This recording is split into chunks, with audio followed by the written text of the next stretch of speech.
Herkese merhabalar, kanalıma ve mutfağıma hoş geldiniz. Bugün sizlere katları tel tel ayrılan, dışı pul pul dökülen şahane bir poğaça tarifimle geldim. Sizleri hiç bekletmeden hemen tarifimin yapım aşamalarına geçiyorum. Poğaçanın hamuru için yoğuracağım kabın içerisine 1 bardak yoğurt, 1 şişe maden suyu, 1 tane yumurta akı, sarısını üzerine sürmek için ayırdım ve 1 çay bardağı kadar da sıvı yağını ilave ediyorum. Eklemiş olduğum malzemelerimi çırpıcıyla hemen hızlı bir şekilde karıştırıyorum. Kullanacağınız sıvı malzemelerin mutlaka oda sıcaklığında olması gerekiyor.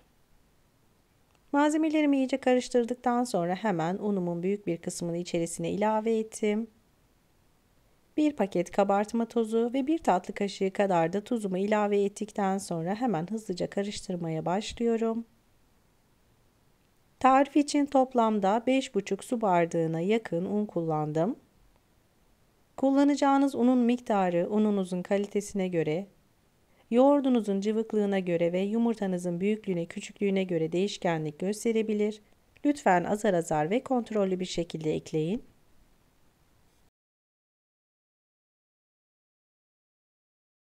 Ben hamurumu yoğururken beni tam olarak buraya kadar izleyen siz değerli takipçilerimden her zaman olduğu gibi yoruma kalp olur, emoji olur veya tarifim hakkında herhangi bir fikriniz varsa bunu benimle yorumlar kısmına yazarak paylaşabilirsiniz. Ayrıca tarifim için kullanmış olduğum tüm malzemeleri videomun altındaki açıklamalar kısmına ölçüleri ve miktarları ile birlikte ekleyeceğim.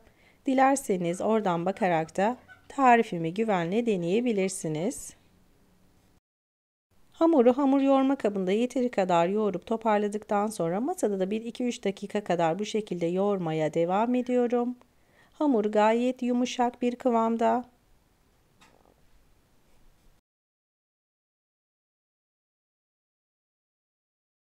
Hemen hamurumu toparladıktan sonra 2 eşit parçaya bölerek beze haline getiriyorum. Bezelemiş olduğum hamurlarının üzerine örterek yaklaşık 10 dakika kadar gibi bir süre bekletiyorum.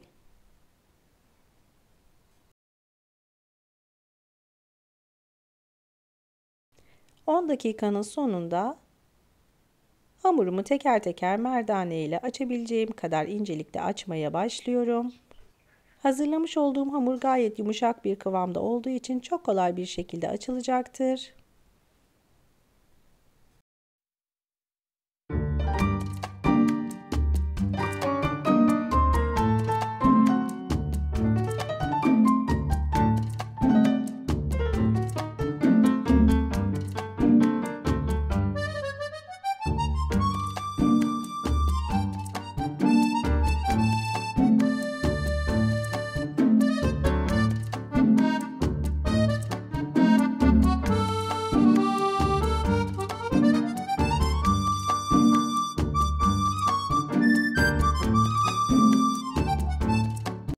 İlk hamurumu yeteri kadar açıp büyüttükten sonra hemen katlayarak kenara alıyorum. İkinci hamurumu da aynı şekilde ilk hamurum kadar genişlikte açarak merdane ile büyütüyorum. Dilerseniz bu aşamayı oklavayla da yapabilirsiniz. Yapmış olduğum tüm tariflerde sizlere elimden geldiği kadar tüm püf noktalarını vermeye çalışıyorum. Ama yine de aklınıza herhangi bir şey takılırsa yorumlara yazın lütfen. Yorumlarınızı görür görmez sizlere yardımcı olmaya çalışırım. İkinci hamurumu da yeteri kadar büyüttükten sonra ara katları için kullanacağım 125 gram kadar tereyağını ocakta erittim. Fırça yardımıyla hamurun her tarafına gelecek şekilde sürüyorum. Bu aşamada hamurunuzun kuru kalmaması gerekiyor. Mümkünse her kısmını mutlaka yağlayın.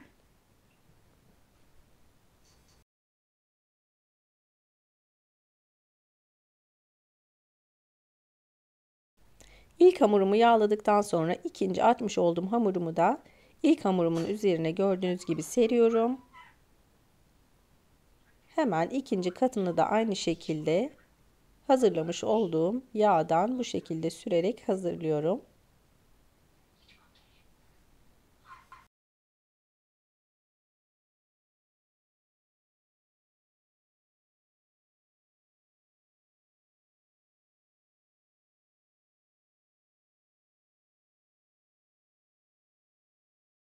Hamura yağı iyice yedirdikten sonra uç kısımdan başlayarak katlama işlemiyle rulo şeklinde sarıyorum. Hamuru çekiştire çekiştire bu şekilde sarmaya devam ediyorum.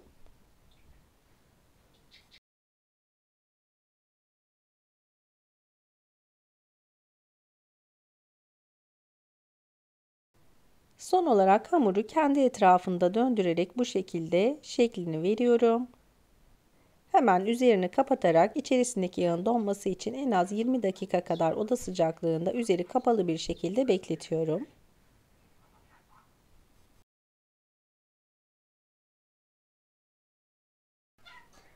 Beklemiş olan hamuru bir miktar üzerini bu şekilde bastırıp düzelttikten sonra hemen bir kesme aparatıyla hamuru parçalara ayırıyorum. Tarif için toplamda 16 tane poğaça elde ettim. Gerçekten kıyır kıyır pul pul dökülen şahane bir mayasız poğaça tarifidir. Sizlerin de bu tarifi mutlaka denemenizi tavsiye ediyorum. Eminim sizler de çok beğeneceksiniz. Hemen ayırmış olduğum parçaları elimle yuvarlayarak bezeler haline getiriyorum.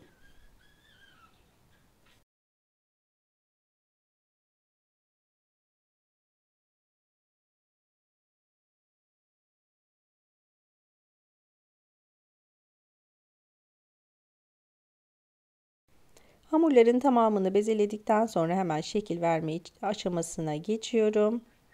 İç harcı olarak ben beyaz peynir kullandım. Siz dilediğiniz iç harçları kullanarak da hazırlayabilirsiniz. İç kısmını bombeli bir şekilde hazırladıktan sonra bir tatlı kaşığı kadar beyaz peynirini orta kısmına yerleştirdim. Gördüğünüz gibi avucumun kenarıyla bu şekilde bastırarak poğaçalarımın şeklini veriyorum.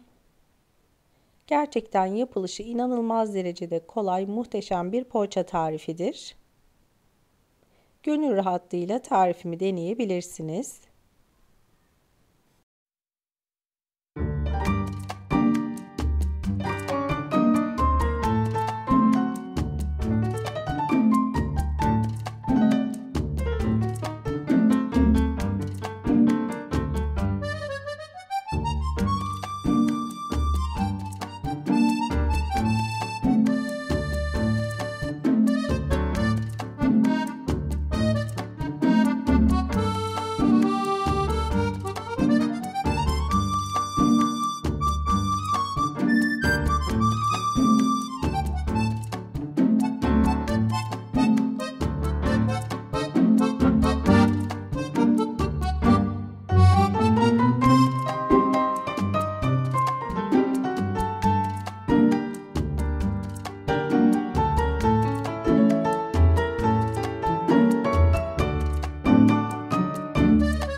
Poğaçalarımın tamamının şeklini verdim ve hazırladım. Yağlı kağıt serdiğim fırın tepsimi içerisine aldıktan sonra üzerlerine bir miktar baskı uyguluyorum.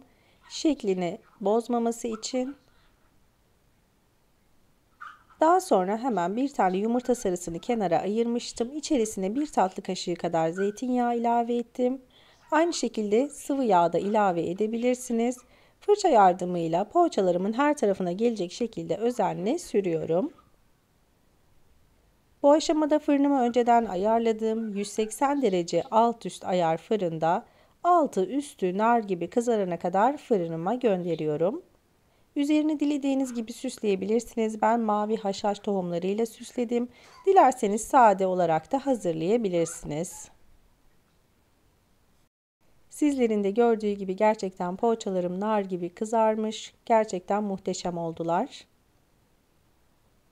Sabah kahvaltılarınıza, 5 çaylarınıza hazırlayabileceğiniz gerçekten inanılmaz derecede lezzetli ve inanılmaz derecede kolay olan bu tarifi mutlaka denemenizi tavsiye ediyorum.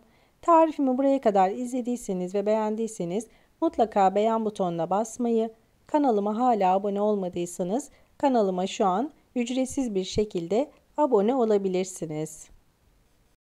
Hemen yanındaki bildirim zilini açarak da yeni yapmış olduğum tariflerden anında haberdar olursunuz.